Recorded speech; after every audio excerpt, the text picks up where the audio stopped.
Bien.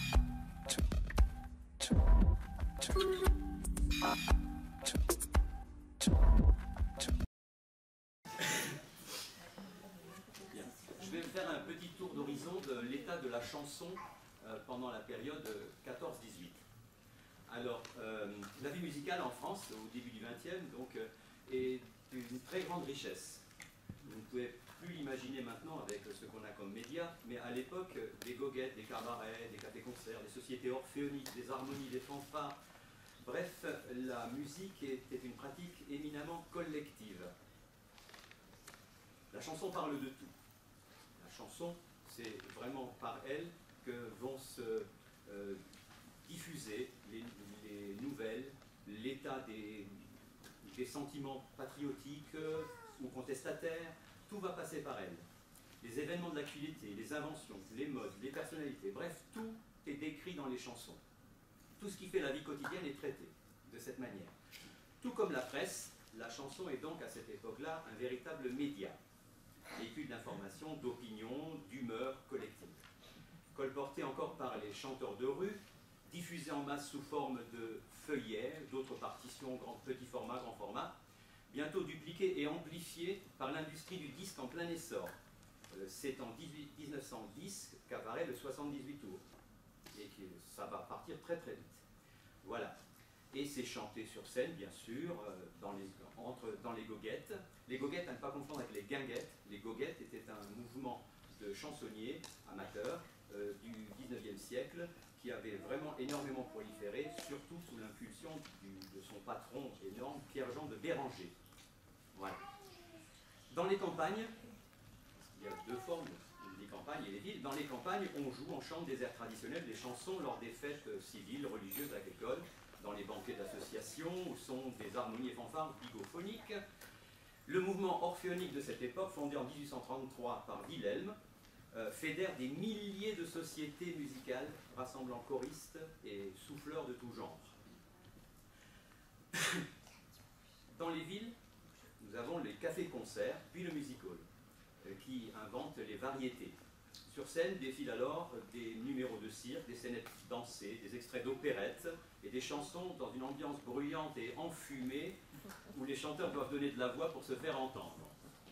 À Paris, les cabarets de la rive gauche, comme le Chat Noir par exemple, tout le monde connaît, se destinent à un public plus littéraire, plus bourgeois et programment surtout de la chanson, promouvant des artistes comme Aristide Bruand ou Yvette Guilbert. Yvette Guilbert, la fameuse Madame Arthur est une femme, bien, un fiacre les trottinant, voilà.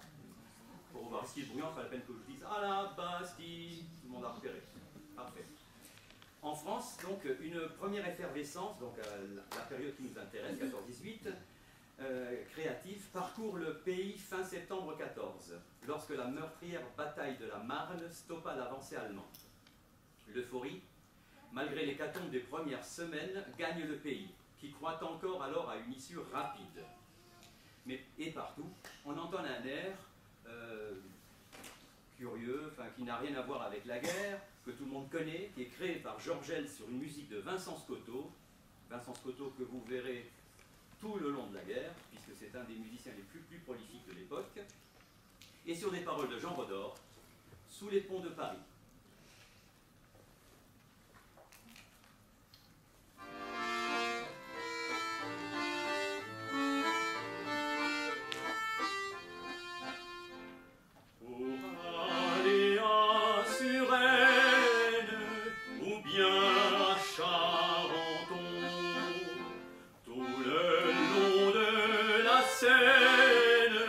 On passe sous les ponts pendant le jour suivant son cours. Tout Paris en bateau défile, le cœur plein d'entrain. Ça va, ça vient, mais le soir lorsque tout dort tranquille, sous les ponts de Paris, lorsque descend la nuit, toutes sortes de gueux se faufilent en cachette et sont heureux de trouver une couchette. Hôtel du Courandais, où l'on ne paye pas cher, parfum est long, c'est pour rien, mon marquis, sous les ponts de Paris. À la sortie de l'usine, Julot rencontre Nini. Ça va-t-il la rouquine? C'est ta fête aujourd'hui. Prends ce bouquet, quelques brins de muguet, ce peu, mais c'est toute ma fortune. Viens avec moi, je connais l'endroit où l'on craint même pas le clair de lune. Sous les ponts de Paris, lorsque descend la nuit, comme il n'a pas de quoi se payer une chambrette, un couple heureux vient s'aimer en cachette, et les yeux dans les yeux, faisant des rêves bleus. Julot partage les baisers de Nini sous les ponts de Paris. Rongé par la misère, chassé de son logis, l'on voit une pauvre mère avec ses trois petits. Sur leur chemin, sans feu ni pain, ils subiront leur sort atroce. Bientôt la nuit, la maman dit, enfin ils vont dormir mes gosses. Sous les ponts de Paris, une mère et ses petits viennent dormir là, tout près de la Seine. Dans leur sommeil, ils oublieront leur peine. Si l'on aidait un peu tous les vrais miséreux, plus de suicides ni de crimes dans la nuit, sous les ponts de Paris.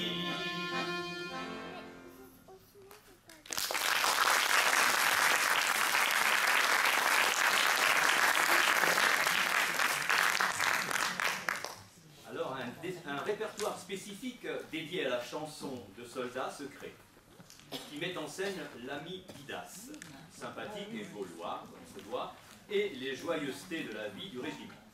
Le comique troupier est à la mode et propulse les premières vedettes de la chanson, comme Bach ou Paulin, les noms de l'époque, dont le disque commence à fixer les prestations, j'allais dire les excentricités, enfin c'est à peu près pareil. Voici, créé par Bach, la caissière du Grand Café.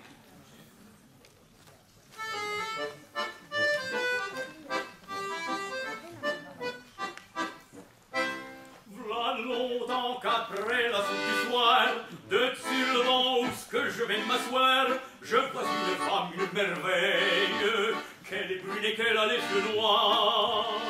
En fait, femme, je m'y connais pas d'état, mais je me dis en voyant ses appas, sûrement que des beautés pareilles, je crois bien qu'il y en a pas. Elle est belle, elle est mignonne, c'est une bien jolie personne. Dans la rue on peut la voir, qu'elle est assise dans son comptoir. Elle a toujours le sourire, on dirait une femme en cire, avec son chignon qui est toujours bien coiffé. C'est la caissière du Grand Café.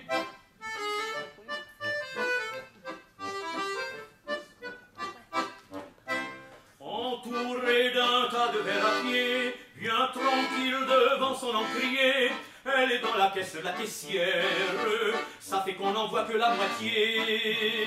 Et moi que déjà je l'aime tant, je dis tant mieux qu'on cache le restant, car si je la voyais tout entière, je deviendrais fou complètement. Elle est belle, elle est mignonne, c'est une bien gentille personne, et quand j'ai des sous pour mieux la voir, je rentre prendre un café noir, en faisant fondre mon sucre. Pendant 2-3 heures je reluque, avec son chignon qui est toujours bien coiffé. C'est la caissière du Grand Café.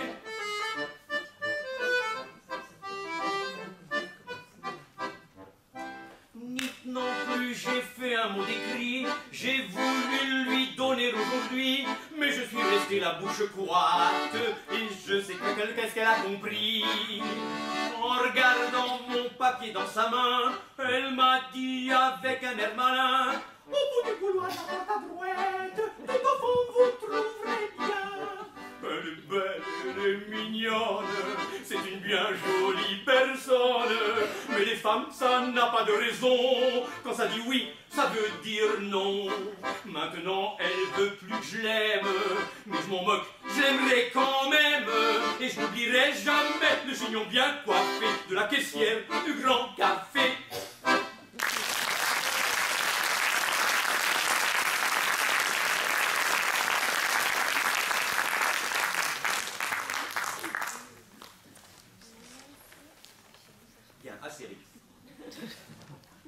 La guerre est déclarée. La chanson, média universel dans la France de 1914, devient un front moral de la guerre. Par un travail systématique de censure, les pouvoirs publics aident à promouvoir une chanson patriotique, souvent sans nuance, censée galvaniser les petits gars du front, et entretenir pour les civils à l'arrière l'idée d'une guerre nécessaire, héroïque et bien vécue par les soldats. Toutes les chansons, nouvellement écrites ou bien même celles du répertoire existant, sont soumises à un examen préalable des services de police. Les archives de la préfecture de police de Paris font état de 25 000 chansons visées par la censure durant cette période. Imaginez la quantité de création de l'époque. Dans ces conditions, seul le répertoire édifiant et belliqueux, propre à soutenir l'engagement militaire, passe la rampe des salles de spectacle et de l'enregistrement discographique. Omniprésent et donc stratégique, le divertissement du poilu fait l'objet de soins attentifs de l'administration militaire. Mais le poilu n'est pas forcément friand de musique obligatoire. Le déplacement de fanfares militaires pour remonter le moral des troupes n'a pas toujours le succès escompté. Un témoignage d'un converti. Quand les musiques militaires que nous détestions reçurent l'ordre de nous distraire officiellement et de nous remonter le moral, elles furent systématiquement boycottées. Le soldat fit la grève perlée. On dut l'obliger à la présence, ce qui allait à l'encontre des désirs du commandement. Et pourtant, on jouait la Madelon. Alors, l'armée demande aux vedettes de l'époque de se produire, notamment dans le café du théâtre aux armées de la République, dans le cadre du théâtre aux armées. Théodore Botrel, mais aussi le fantaisiste Bach, qui va populariser le tube des tranchées, la Madelon. Cette chanson, créée en mars 14, fut pourtant d'abord un échec. Mais la guerre en fera un standard du répertoire militaire. Nostalgie, gaillardise, la Madelon incarne une figure à la fois désirable et tutélaire, prodigue d'ivresse et de bons soins, amie de chacun et mère de tous, sorte de Marianne des soldats.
La Madelon, pas belle,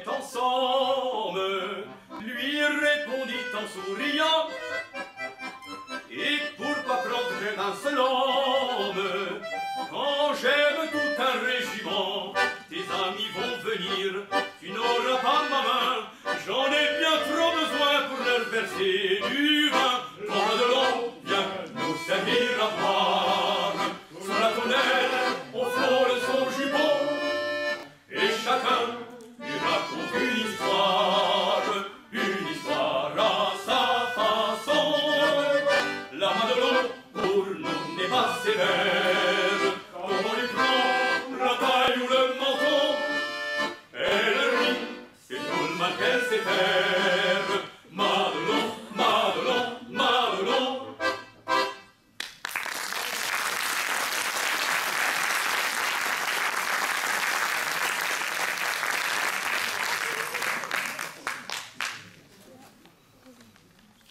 Le barde de Théodore Botrel, que tout le monde connaît grâce à la Pimpolaise. Ah, ça, tout le monde connaît. Maintenant, je vais demander qui c'est qui peut la chanter. Hein bon, je ne vais pas vous chanter la Pimpolaise parce que ce n'était pas de cette époque, pas 14 minutes. Donc, le barde breton Théodore Botrel, a été appelé par le ministère de la Guerre afin de se rendre dans tous les cantonnements, casernes, ambulances et hôpitaux pour y dire et chanter aux troupes ses poèmes patriotiques. Il écrira de très nombreuses chansons réunies notamment dans ses Chants du Buis d'Ivoire, qui ont été publiés en 1915. Voilà. On y trouve par exemple cette chanson-ci, Rosalie. J'ai besoin des chœurs. Alors, les chœurs, ça peut être vous aussi, hein. D'accord? Alors, je vous attends les chœurs. Alors, c'est pas très difficile parce que les chansons de Botrel sont toujours très très courtes, très faciles à mémoriser, et il y a 25 strophes. Donc je ne fais pas tout, on va en faire 5 avec mon collègue. Voilà. Cette Rosalie, vous savez qui était Rosalie? Eh bien c'était... La baïonnette. Voilà. La baïonnette s'appelait Rosalie. Voilà. Cette chanson marche est en l'honneur de la terrible baïonnette française. Terrible baïonnette française qui ne fera pas beaucoup de morts.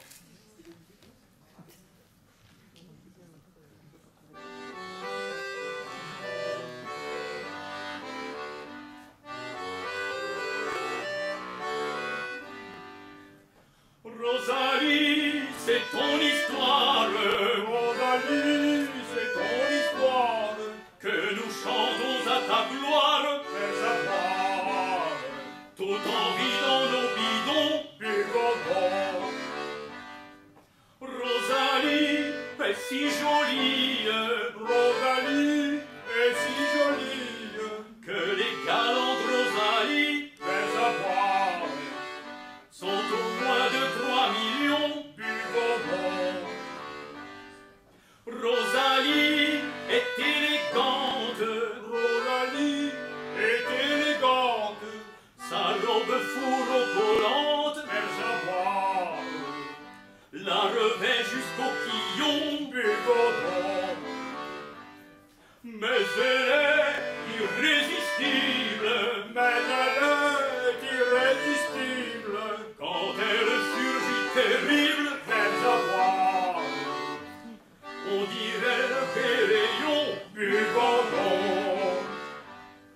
Sous le ciel léger de France, sous le ciel léger de France, du bon soleil d'espérance, fais savoir. On dirait des rayons buvons.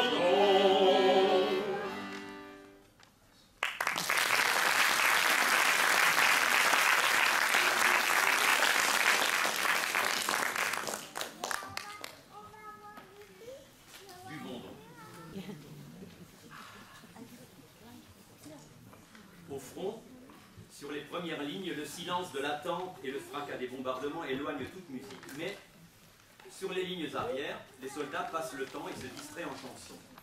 On chante les airs célèbres à Paris, ou les chansons traditionnelles, on les adapte sur des paroles créées pour l'occasion, recopiées à la main dans les cahiers de chansons, diffusées sur des feuillets imprimés et petits formats, feuilles de chou et aussi presse de tranchées, parce qu'il y avait aussi une presse dans les tranchées. Voilà.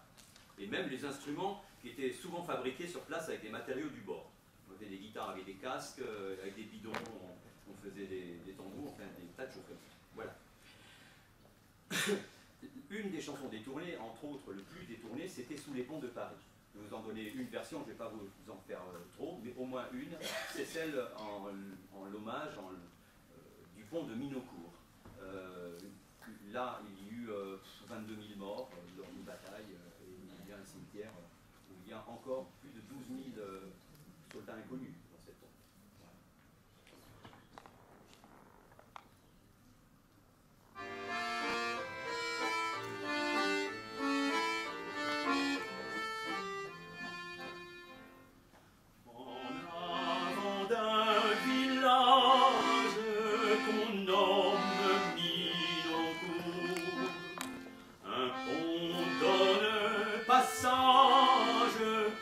Soldats nuit et jour, dans les tranchées blotties cachées se trouvent les abris de nos troupes, et des troupiers le cuisinier tranquillement y fait la soupe.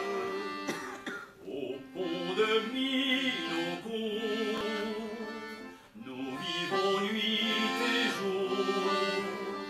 Depuis des mois, c'est là notre demeure. Les uns y vivent et les autres y meurent. Mais qu'importe la mort, si nous sommes les plus forts, n'avons pas le 155 cours au pont de Minocourt. Quand finira la guerre et que nous reviendrons chez nous la mine fière, alors nous compterons à nos parents, à nos enfants, notre campagne et nos victoires. Oh, et les gars, n'oubliez pas surtout de leur conter l'histoire du pont de Minocourt, où pendant bien des jours, pendant des mois durant la grande lutte de l'Allemand précipitant la chute, nous aurons travaillé, souffert et bien lutté. Souvenez-vous, les amis, pour toujours, du pont de Minocourt.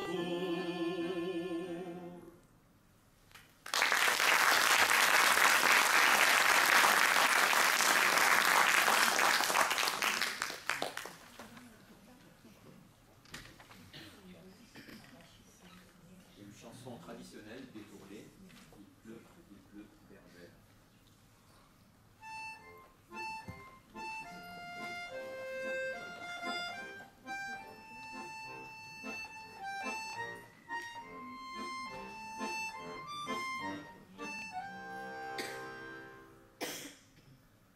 Le pétrole ou l'essence, dans son panache ardent, chante au cri de souffrance de l'homme se tordant. Bellone fait la guerre, allié à Pluton. Il pleut du feu bouchère, égorge tes moutons. La scie est déchiquette dans un bruit infernal. Un homme qui hoquette dans un râle final. Au fond rêve vocifère, cuivre fonte laiton. Il pleut du fer bouchère, égorge tes moutons. De poitrine et de cuir, lambeaux noirs. Dieu, quel feu d'artifice monte des entonnoirs. Buvez, voici de sombres glaives. Buvez, germes gloutons. Il pleut du sang bouchère, égorge tes moutons.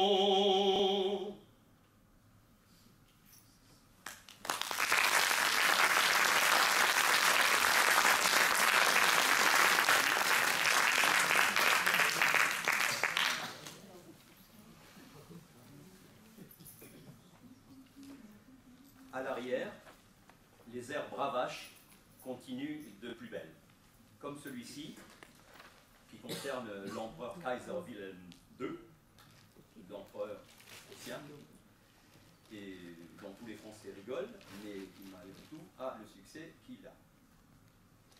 Sur l'air de « Viens pour tout ».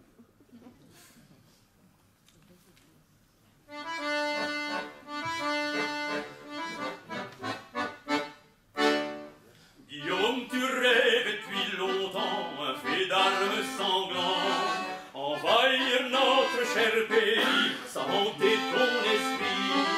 T'avais pris des dispositions de mobilisation, pensant fais-leur tomber sur le dos, ce sera très rigolo. Hélas, dans ton orgueil, tu t'es fourré le doigt dans l'œil. Viens Guillaume, viens Guillaume, viens. C'est un conseil prudent, retourne chez toi vivement. Ah, viens Guillaume, viens Guillaume, viens. Sur le sol étranger, pour toi y a du danger. Ne voulant pas faire un effort sur la ligne de nos forts, par la Belgique t'avais conçu passer inaperçu. Les Belges pleins de dignité pour leur neutralité t'ont crié soudain halte là, par ici donc passoire. Pourquoi, quel contre-coup l'on mobilisé chez nous. Viens Guillaume, viens Guillaume, viens. C'est un conseil prudent, retourne chez toi vivement. Ah, viens Guillaume, viens Guillaume, viens. Sur le sol étranger, pour toi y a du danger.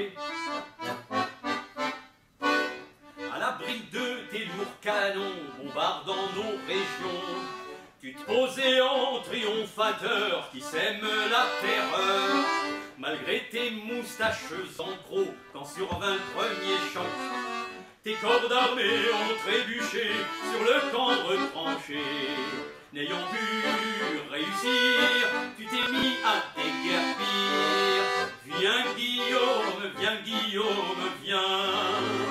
C'est un conseil prudent, retourne chez toi vivement. Ah, viens Guillaume, viens Guillaume, viens. Sur le sol étranger, pour toi y a du danger. Afin de venger ton déshonneur de n'être pas vainqueur, tu commis l'acte d'un vandale sur une cathédrale. Une crise de délirium très mince t'inspirant devant Reims, tu fis bombarder sans regret le monument sacré. À Louvain, à Soissons, t'as opéré de même façon. Viens Guillaume, viens Guillaume, viens. C'est un conseil prudent, retourne chez toi vivement. Ah, viens Guillaume, viens Guillaume, viens. Sur le sol étranger, pour toi y a du danger. Ne pouvant supporter l'affront d'un échec aussi prompt, tu voulus sur le sol français masquer ton insuccès. T'as retranché tous les germains dans de vastes souterrains. Pour nous, y aurait du danger d'aller les débusquer. Patience, nous les prendrons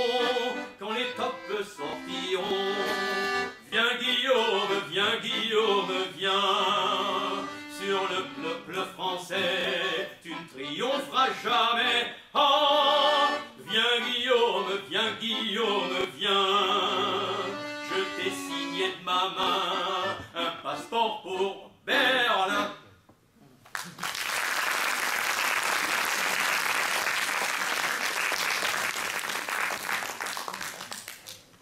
Je vous l'ai faite en entier parce qu'elle racontait un peu l'histoire des différentes batailles. Voilà. Mais sinon, je vous raccourcis un peu les choses parce que c'était toujours, disons, ça occupait le temps de marche et le temps dans les tranchées. La chanson expose également le thème de la misère sexuelle, qui finit par devenir récurrent dans la chanson de Poilu. Ainsi, Vincent Scotto, toujours lui, chante-t-il crûment le cri du poilu. Là, vous m'aiderez parce qu'il y a quelques répétitions que vous pourrez faire à ma place. Vous verrez, c'est très très simple. Vous n'aurez peut-être même pas besoin de me mettre à le doigt.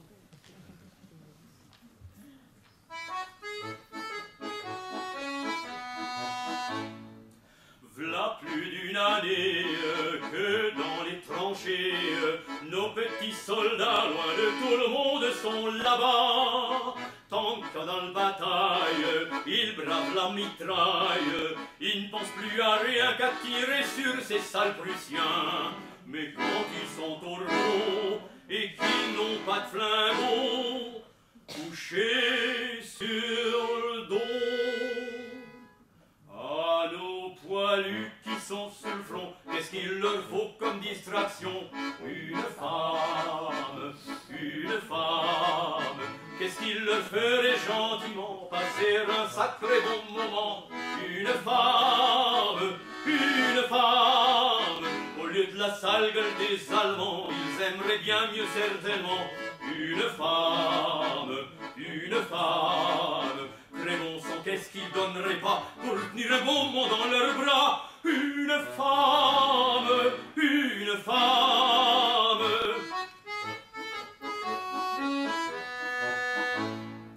Quand Henri Bambelle, il bouffe la gamelle, c'est vite avalé, en 2 temps ça n'a pas traîné. Ensuite sur la paille, allongé il baille, se faisant nom de nom, presque tous la même réflexion. Et dans ce moment-là, à quoi pense-t-il tout bas?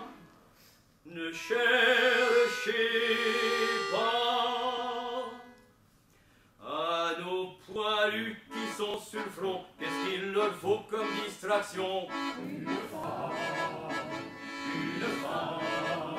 Quand ils ont bouffé leur rata, qu'est-ce qu'ils demandent comme second plat? Une femme, une femme. Sapristi pour calmer leur nerf, s'ils leur arrivaient comme dessert. Une femme, une femme. Qu'elle soit grande ou petite, ma foi, ça ne fait rien pourvu que ce soit une femme, une femme.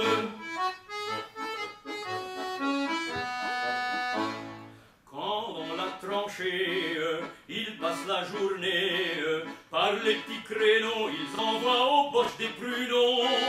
Puis ils se reposent, pensent à des tas de choses qui leur font crayon passer tout le corps des frissons. Avant de s'endormir, ils ont dans un soupir le même désir.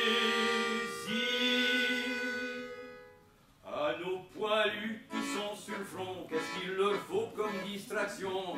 Une femme, une femme. Il y a tant d'amoureux là-bas qui pourraient faire le plaisir à une femme, une femme.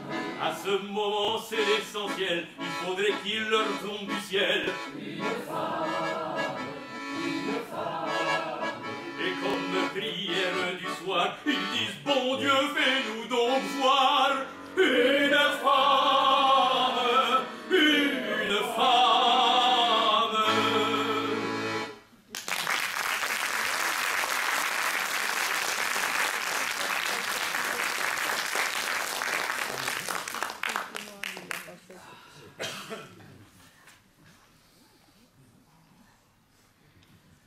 Alors, encore une parodie, donc c'est une chanson, c'est un texte qui est écrit sur déjà. Alors, une chanson qui a eu beaucoup de succès à cette époque-là, toujours de Scotto, La Petite Tonkinoise, qui est chantée par Chevalier, et qui a repris des textes qui venaient des tranchées, et qui chantait donc ce texte-là.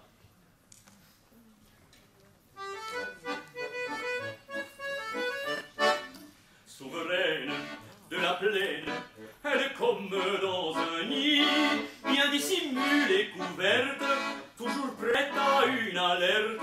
Elle veille sans pareil, tout le jour, toute la nuit. Elle a déjà fait merveille, tout le monde s'en réjouit.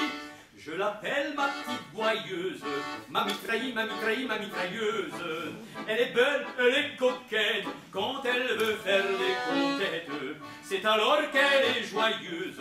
Ma mitraille, ma mitraille, ma mitrailleuse. Elle expédie des pruneaux qui ne tuent pas que des moineaux. Dans l'attaque, quand ça craque, elle y va de sa chanson. En accompagnant la danse, elle observe la cadence. Elle fauche dans les boches qu'elle couche à l'unisson. Pourvu qu'il y ait de l'embauche, elle se charge de la moisson. Je l'appelle ma petite boyeuse, ma mitraille, ma mitraille, ma mitrailleuse. Elle est belle, elle est coquette, quand elle veut faire une conquête, c'est alors qu'elle est joyeuse. Ma mitraille, ma mitraille, ma mitrailleuse. Elle expédie des pruneaux qui ne tuent pas que des moineaux. On l'appelle la crécelle, ou le moulin à café, ou bien la machine à coudre, et c'est un moteur à poudre qui zigouille les patrouilles. C'est pour nous tous un bienfait, quand elle rince les fripouilles qui n'ont rien dans leur buffet. Je l'appelle ma petite boyeuse, ma mitraille, ma mitraille, ma mitrailleuse. Elle est belle, elle est coquette, quand elle veut faire des conquêtes, c'est alors qu'elle est joyeuse. Elle expédie des pruneaux qui ne tuent pas que les moineaux.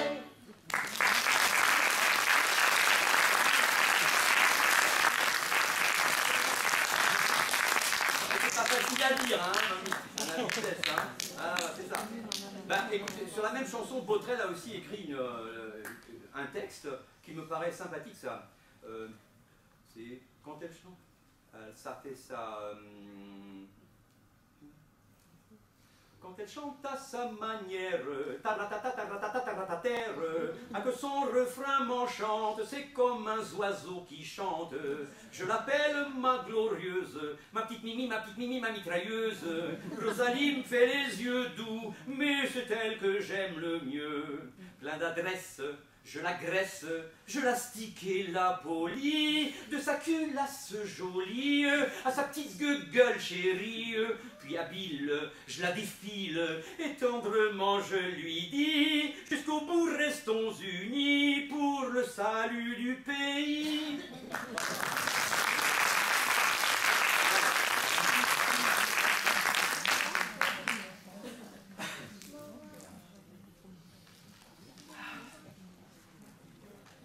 Donc vous voyez que les parodies des airs à la mode chez les embusqués, c'est comme ça que les poilus appelaient les gens de l'arrière, elles continuent bon train.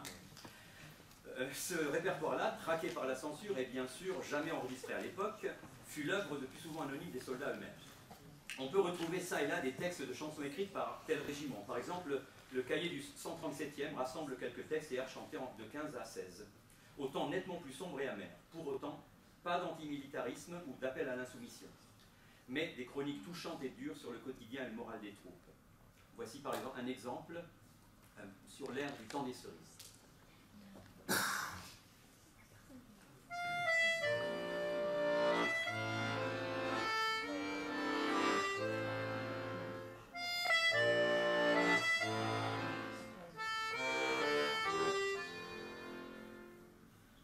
J'ai cueilli pour vous, proche ma tranchée, s'est mis aux olives, gage d'amour pur, qu'avril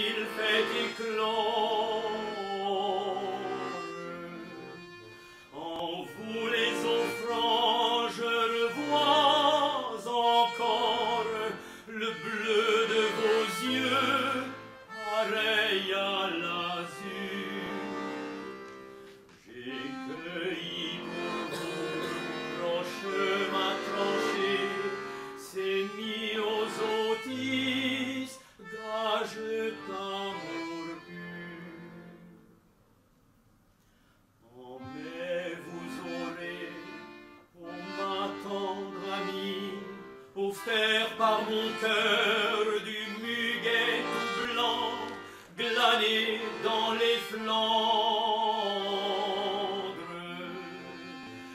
Parmi les grands bois où se fait entendre le chant des canons aux voix de titans.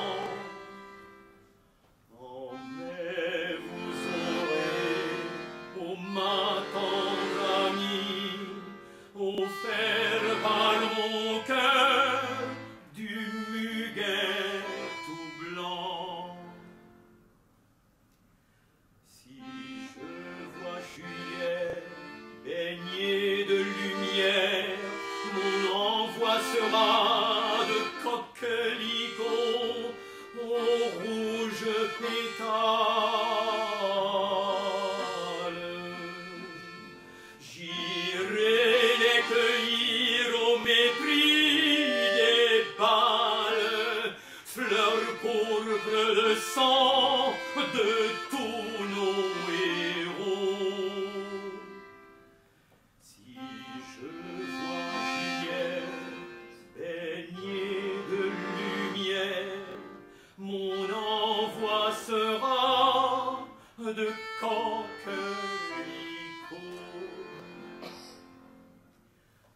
De toutes ces fleurs aux couleurs de France, faites un bouquet, souvenir pieux, si la mort brutale m'emportait un jour dans une rafale, en pensant à vous, je clorai mes yeux. De toutes ces fleurs aux couleurs de France, faites un bouquet, souvenir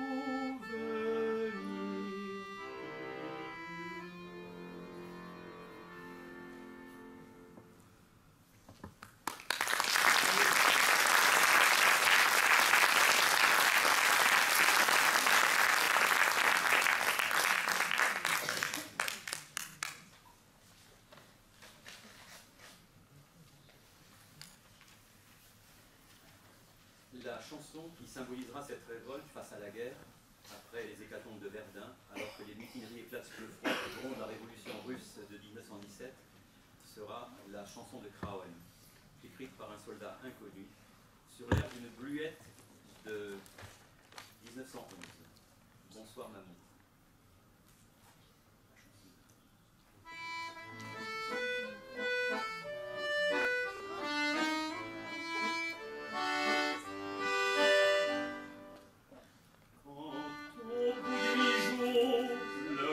Terminé, on va reprendre les tranchées.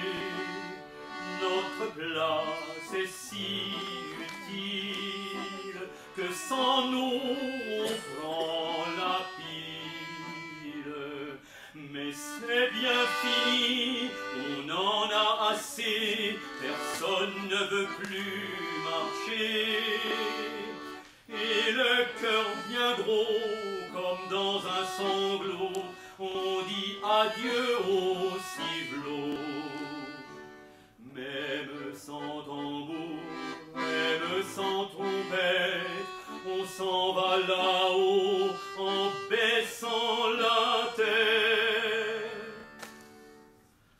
Adieu la vie, adieu l'amour, adieu toutes les femmes.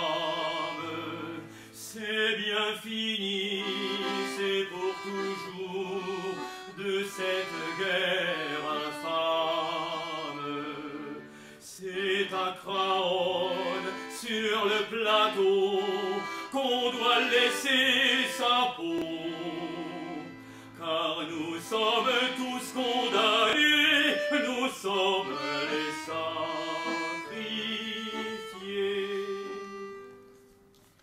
8 jours de transe tranchées, 8 jours de souffrance, pourtant on a l'espérance que ce soir viendra la relève, que nous attendons sans trêve. Soudain dans la nuit et dans le silence, on voit quelqu'un qui s'avance. C'est un officier de chasseurs à pied qui vient pour nous remplacer. Doucement dans l'ombre, sous la pluie qui tombe, les petits chasseurs vont chercher leur tombe. Adieu la vie, adieu l'amour, adieu toutes les femmes. C'est bien fini, c'est pour toujours de cette guerre infâme. C'est à Craonne, sur le plateau, qu'on doit laisser sa peau. Car nous sommes tous condamnés, nous sommes les sacrifiés. C'est malheureux de voir sur les grands boulevards tous ces gros qui font leur foire. Si pour eux la vie est rose, pour nous c'est pas la même chose.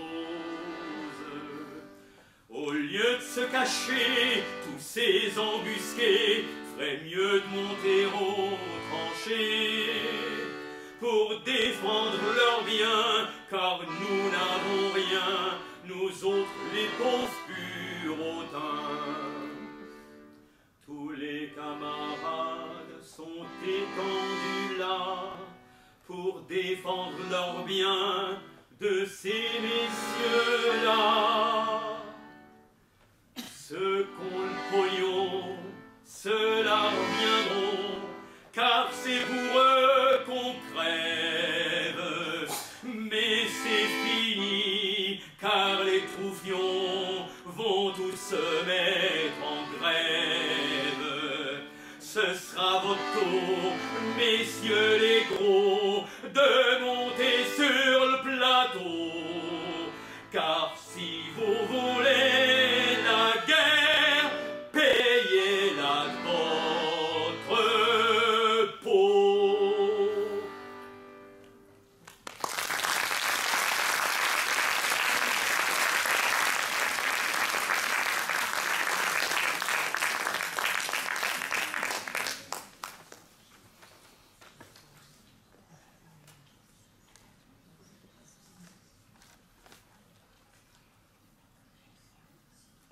Il y a des textes qui n'ont pas été mis en musique.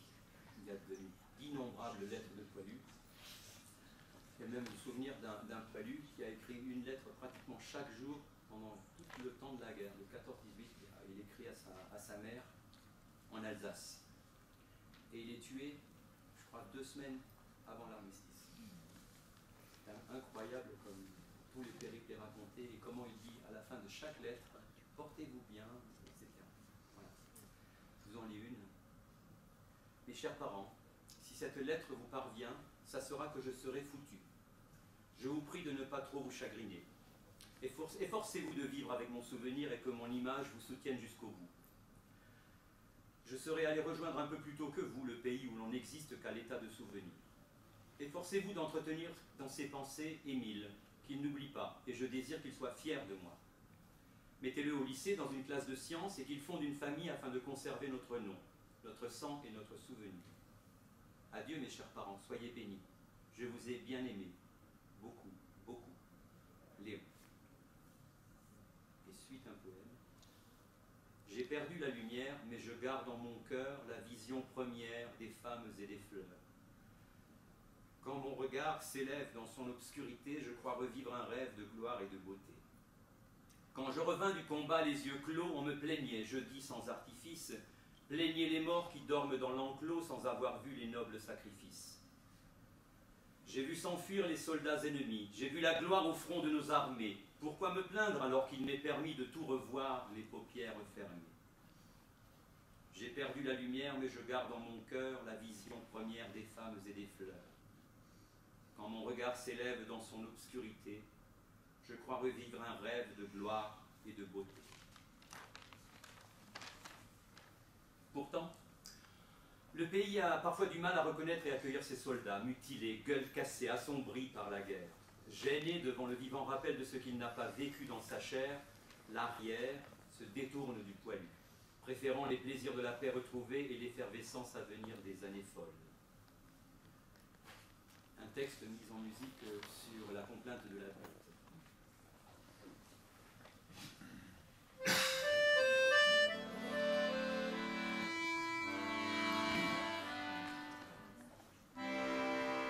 Abrité sur mon lit de sang, juste à côté d'un capitaine. Maman, je me fous de mes 20 ans, je veux sauvegarder ma gangrène. J'espère en ce jour de printemps pour en finir avec la guerre. Je peux même pas dire les pieds devant, car j'en ai plus, petite mère.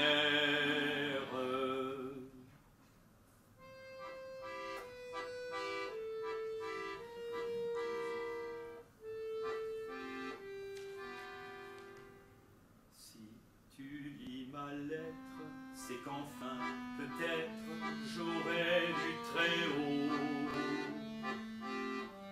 permission à vie, pas même démenti des vieux généraux. Pleure pas, petite mère, mourir à la guerre, c'est être chanceux.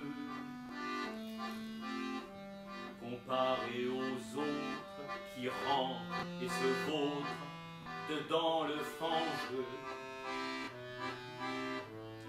Dans ma tranchée, il y a des soldes de longs cris oublieux, d'odeur de chair, de rats usés et le groin du feu. Je me sens pas coupable, ni même capable d'être mutilé. Pas plus l'âme fière, ni l'allure altière de rester mutilé. Je leur laisse leurs médailles, toutes leurs trouvailles, pour me faire marcher. Je connais ma Thérèse, avec une prothèse, faut plus y compter. Dans ma tranchée, il y a des soldes de longs cris oublieux, d'odeur de chair, de rats usés et le groin du feu. Dis-leur au village que je n'ai pas l'âge d'être buriné dans la plaque en marbre dessous le grand arbre où j'ai tant joué.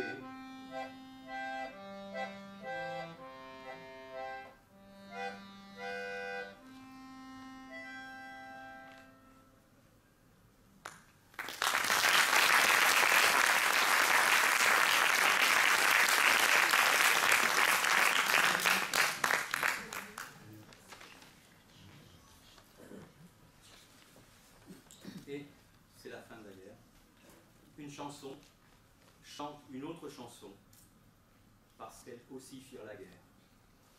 La Madelon de la Victoire.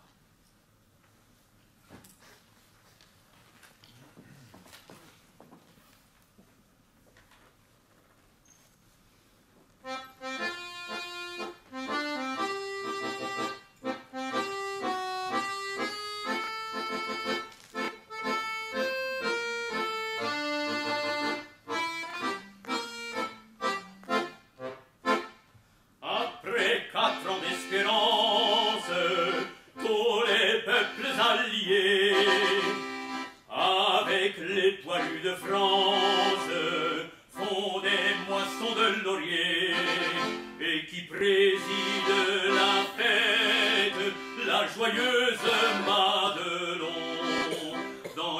plus humble guinguette, on entend cette chanson. Ohé, Madelon, à boire et du bon. Madelon, dit mon verre, et chante avec les poilus. Nous avons gagné la guerre, qu'un crois-tu qu'on les a eus? Madelon, à verse à boire, et surtout n'y mets pas d'eau, c'est pour fêter la victoire, Geoffre Foch et Clémenceau.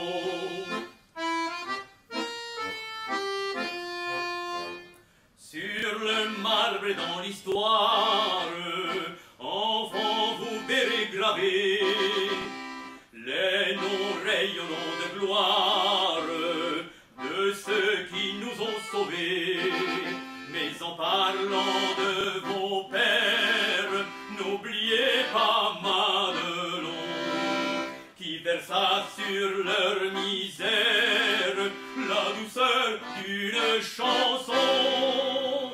Ohé, Madelon, à boire et du bon.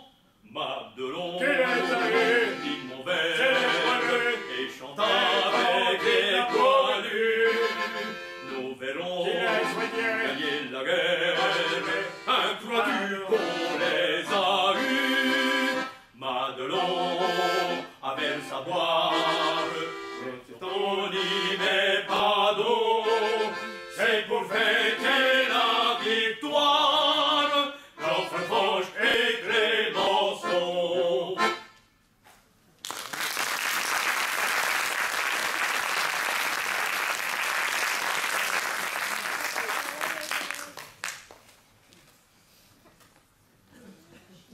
Je ne peux pas faire le tour de la chanson sans évoquer, à la fin de la guerre, une chanson que nous ont laissée les Américains, nos alliés, en hommage évidemment d'un coin de France qui a été lieu d'histoire, les Flandres et la Picardie. Voici Rose de Picardie.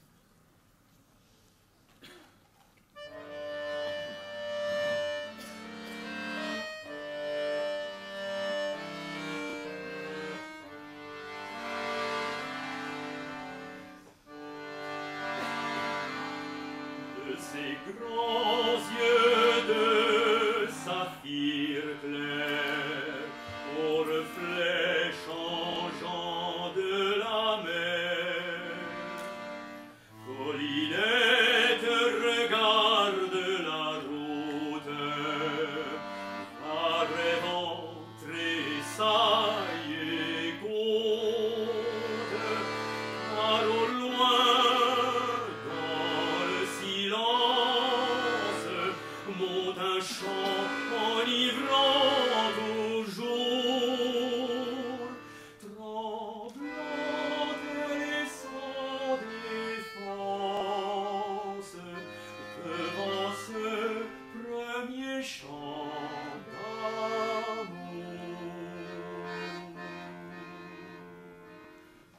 Des roses s'ouvrent en Picardie, et s'aimant leurs arômes si doux. Dès que revient l'avril attiédi, il n'en est de pareil à vous. Nos chemins pourront être un jour écartés, et les roses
c'est bon leurs arômes si doux. Dès que revient l'avril attiédi, il n'en est de pareil à vous. Nos chemins pourront être un jour écartés, et les roses perdront leur couleur. Néanmoins gardera pour moi sa beauté. C'est la fleur que j'enferme en mon cœur.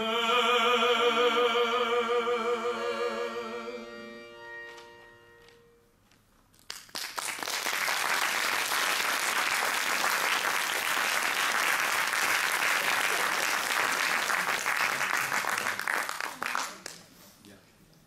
Et une petite espagnolade pour vous dire que la vie reprend et que pour tout le monde, tout ça, c'est bien plus léger. Voici.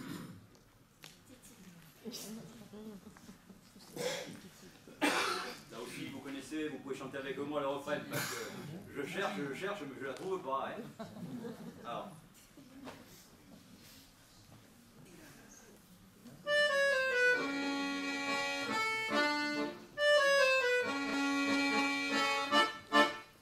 Je cherche après Titine, Titine, ma Titine. Je cherche après Titine, mais ne la trouve pas. Je cherche après Titine, Titine, ma Titine. Je cherche après Titine, mais ne la trouve pas. Aïe, aïe, aïe. Aïe, aïe, aïe.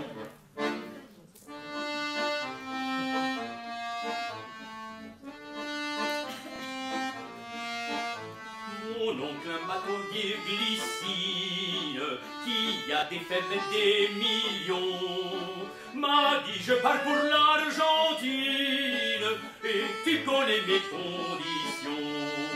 Mon héritage te le destine, mais tu ne toucheras rien, pas un rond, si tu ne prenais pas soin de Titine, pour qui j'ai une adoration. Il y a 8 jours qu'elle n'est pas rentrée, et je suis bien entitiné. Je cherche après Titine, je cherche après Titine, mais ne la trouve pas.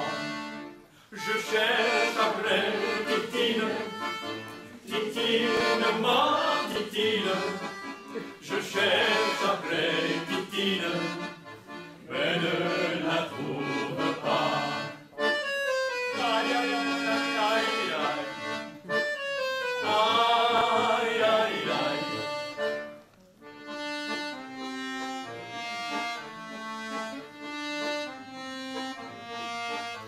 Elle avait les yeux en losange, un regard très compromettant. Elle était frisée comme un ange, estortillée tout en marchant. Titine avait un cœur frivole, changé de fleurs 10 fois par jour. J'en avais honte, mais c'est une désole, c'est qu'elle est partie pour toujours. C'était, vous le reconnaîtrez bien, une chienne qui avait raison du chien. Je cherche après Titine, Titine, ma Titine. Je cherche après Titine, et ne la trouve pas. Je cherche après Titine, Titine, ma Titine. Je cherche après Titine, et ne la trouve pas. Aïe, aïe, aïe. Aïe,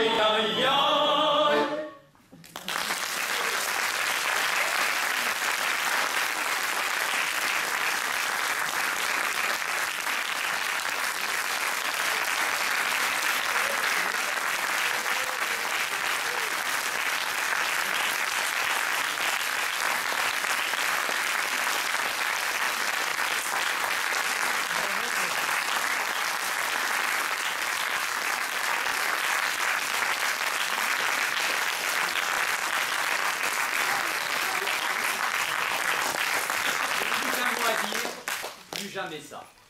Ah oui.